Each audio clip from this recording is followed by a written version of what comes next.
Welcome back, everyone. And if you are just tuning in for the first time, welcome. Glad to see you here. So, I am now officially on vacation and planning on some trips or something. But first, I'm going to release this episode. Episode 19. Today, I will talk about my ambitions and motivations. Well, I was motivated by different things at different stages in my life. Mostly, my ambitions were guided by my interests, which I've already discussed. At other times, it was by necessity. So, in my early life, I had no cares in the world. I just reacted. Well, in my early life, as I mentioned in another video, I was interested in robots. So, naturally, when I was a young child, I wanted to build robots.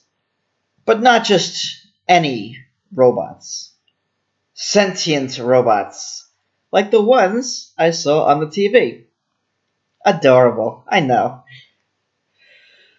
This seemed like a good idea at the time. At least until I saw Terminator 2.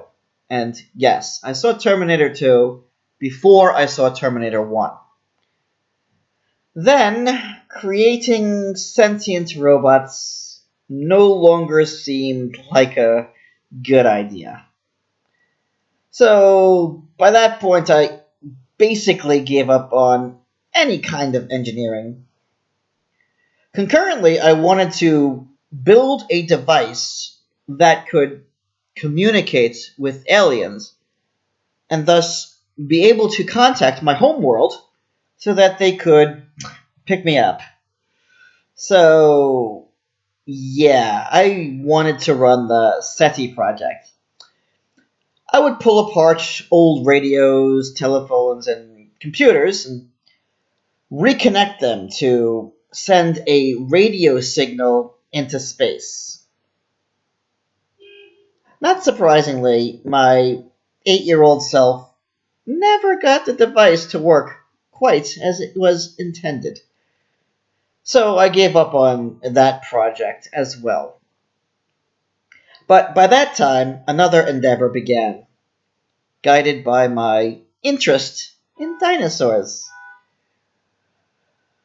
I wanted to compile a database of dinosaur information so extensive it would rival even the most sophisticated programming by elite scientists in that field.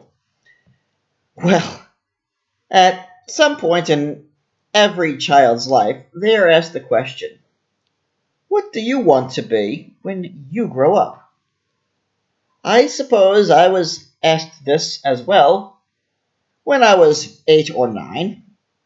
By that point, my love of dinosaurs far surpassed any other interest I had. So, my obvious answer was to be a paleontologist. But not just any paleontologist. I wanted to be the best paleontologist in the world, rivaling even that of Jack Horner, one of the premier paleontologists of the day. To say that I was an ambitious child would be an understatement. I didn't just want to be great at what I did. I always wanted to be the best. As a perfectionist, that is understandable. Well, my interest in dinosaurs continued for quite a while. I was also interested in video games, of course, but at that time saw them as nothing more than a distraction, a puzzle to overcome, than an actual career path. I was always interested in solving puzzles, from jigsaw puzzles in my early youth to Sudoku puzzles in my adolescence and early adulthood. I just liked solving things, especially the kinds of things that were never solved before. I think discovery and the ensuing fame it entails were my main motivations that drove my early life. And so nothing much changed until about 1994. That was when I checked the Handbook of Occupational Outlooks and saw that there was neither a high salary for paleontologists, nor was there any real outlook in the field of paleontology. Well, not to say that monetary incentive was my main driving point, but just that it was a huge bonus. I wanted to create and become well known for it. Interest in dinosaurs in the media began to wane, and my own interest was starting to phase out as well. So, what changed in my life? Well, my family life shattered when my father moved, and I wondered if I could have a better future than that. So, around 1992, my interest in relationships grew. As the shy one, I always had a hard time developing relationships, but I always figured I would grow out of it. I never did. Anyway, that was pretty much when I started wanting to develop a relationship that would last through marriage. Something that would be better than my parents. In high school, I began writing novels, but I hadn't considered that as a professional career at that point. In 1995, I started watching Captain Planet and the Planeteers, so being as impressionable as I was, that ushered in my interest in environmentalism. So that became another one of my goals in life to protect the environment of the world. And that remains one of my goals in life, even though I don't pursue it as fervently now as I had then. Between Sudoku, sliders, and Jurassic Park, I started having a lot of interest in mathematics, especially after I got a book on chaos theory one Christmas. Once again, I became creative and desired fame in the future by creating new and useful mathematical formulas. So much so that I majored in math in college. But my college life decimated my ambition. My main goal of a lasting relationship seemed unreachable. So I gave up. I gave up on everything and stopped having any ambition.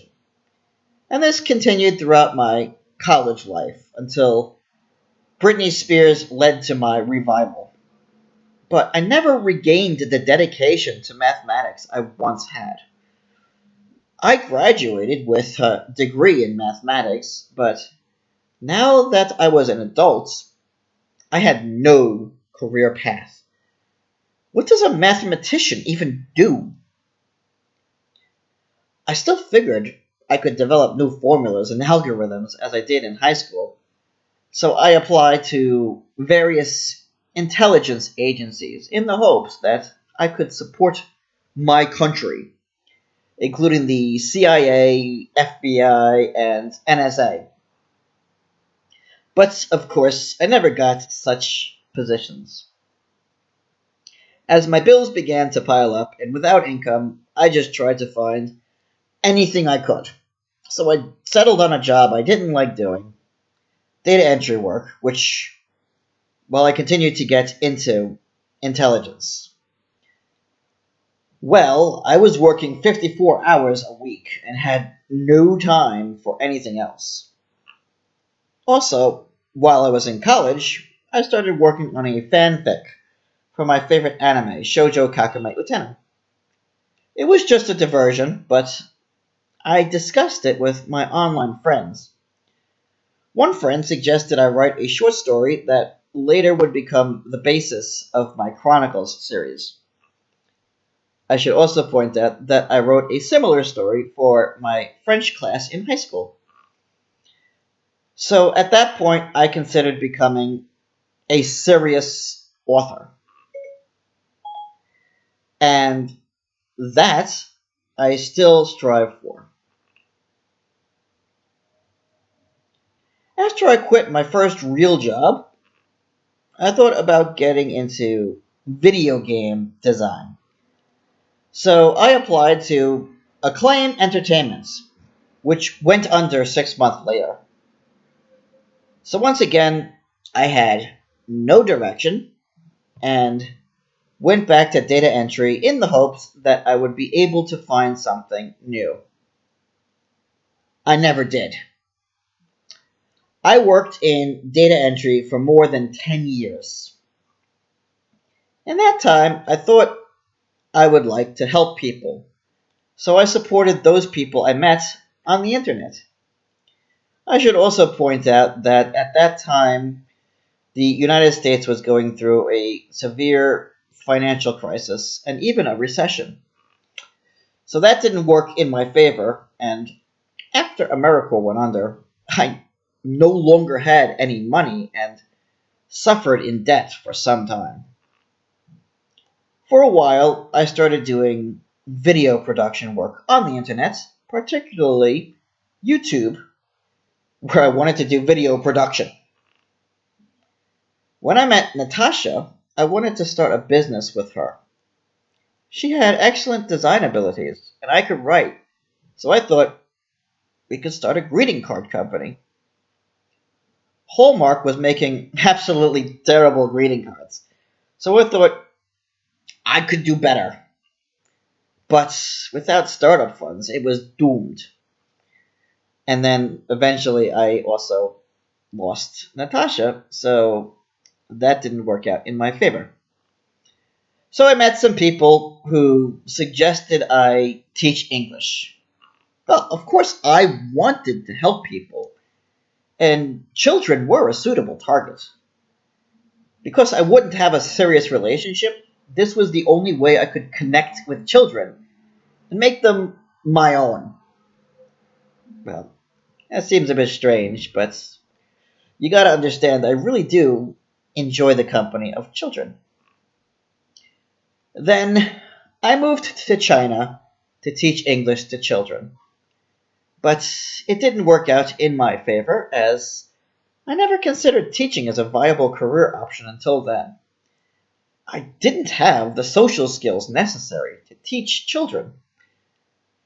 So I went to Japan to teach adults. Well, I went to Japan to be with Yui, but teaching adults was just a perk to living there.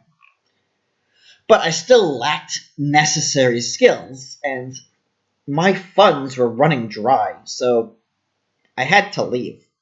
And here I am now in China, continuing to teach children. Is it a good job for me? Probably not.